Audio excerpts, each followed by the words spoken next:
ರಾಜ್ಯ ರಾಜಕೀಯದಲ್ಲೇ ತೀವ್ರ ಕುತೂಹಲ ಮೂಡಿಸಿರುವಂತಹ ಕಾಂಗ್ರೆಸ್ ಶಾಸಕಾಂಗ ಪಕ್ಷದ ಸಭೆ ಭಾನುವಾರ ಸಂಜೆ ಬೆಂಗಳೂರಿನಲ್ಲಿ ನಡೆಯಲಿದೆ. ಸಭೆ ನಡೆಯುವಂತಹ ಕುರಿತು ಇದ್ದಂತಹ ಗೊಂದಲಗಳಿಗೆ ಇದೀಗ ತೆರೆ ಬಿದ್ದಿದ್ದು, ಕೆಪಿಸಿಸಿ ಕಚೇರಿಯಿಂದ ಎಲ್ಲಾ ಕಾಂಗ್ರೆಸ್ ನಾಯಕರಿಗೂ ಕೂಡ ಬೆಂಗಳೂರಿನಲ್ಲೇ ಇರುವಂತೆ ಸೂಚನೆ ನೀಡಲಾಗಿದೆ ಅಂತ ತಿಳಿದು ಬಂದಿದೆ.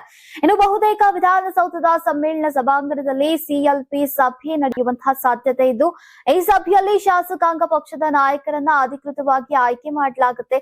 ನೀವು ಸಣ್ಣ ಆಗ್ಬೇಕಲ್ವಾ, ಅದು ಒಂದು ಉತ್ತಮ ಆಹಾರದಿಂದ ಸಣ್ಣ ಆಗ್ಬೇಕಲ್ವಾ. ಪ್ರತಿದಿನ ನಮ್ಮ ಜೀನಿ ಸ್ಲಿಮ್ ನ ಯೂಸ್ ಮಾಡಿ ಯಾವುದೇ ಸೈಡ್ ಎಫೆಕ್ಟ್ ಇಲ್ದಂಗೆ ನೀವು ಸಣ್ಣ ಆಗ್ತೀರಾ.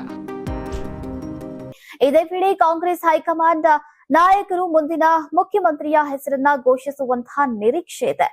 ರಾಜ್ಯ ಕಾಂಗ್ರೆಸ್ ಉಸ್ತುವಾರಿ ರಣದೀಪ್ ಸಿಂಗ್ ಸುರ್ಜೇವಾಲಾ ಹಾಗೂ ಎಐಸಿಸಿ ಪ್ರಧಾನ ಕಾರ್ಯದರ್ಶಿ ಕೆಸಿ ವೇಣುಗೋಪಾಲ್ ಅವರು ಸಭೆಯಲ್ಲಿ ಭಾಗವಹಿಸಲಿದ್ದಾರೆ. ಹೈಕಮಾಂಡ್ ಸೂಚನೆಯಂತೆ ಸಭೆಯ ಎಲ್ಲಾ ಪ್ರಕ್ರಿಯೆಗಳು ನಡೆಯಲಿದ್ದು, ಪಕ್ಷದೊಳಗಿನ ಮುಂದಿನ ನಾಯಕತ್ವದ ಕುರಿತು ಅಂತಿಮ ನಿರ್ಧಾರ ಇದೆ ಸಭೆಯಲ್ಲಿ ಹೊರಬೀಳುವಂತಹ ಸಾಧ್ಯತೆ ಇದೆ. ಇನ್ನು ಈ ಹಿಂದೆ ಸಿದ್ದರಾಮಯ್ಯ ಅವರನ್ನ ಶಾಸಕಾಂಗ ಪಕ್ಷದ ನಾಯಕನಾಗಿ ಆಯ್ಕೆ ಮಾಡಿದಂತಹ ವೇಳೆ ಈಗ ನಡೆದಂತಹ ಪ್ರಕ್ರಿಯೆಯಂತೆ ಈಗ ಈ ಸಲ ಕೂಡ ಚುನಾವಣೆ ನಡೆಸದೆ ಹೈಕಮಾಂಡ್ ನ ನೇರ ನಿರ್ಧಾರವನ್ನ ಸಭೆಯಲ್ಲಿ ಪ್ರಕಟಿಸುವಂತಹ ಸಾಧ್ಯತೆ ಹೆಚ್ಚಾಗಿದೆ ಅಂತ ಪಕ್ಷದ ಮೂಲಗಳು ತಿಳಿಸಿವೆ.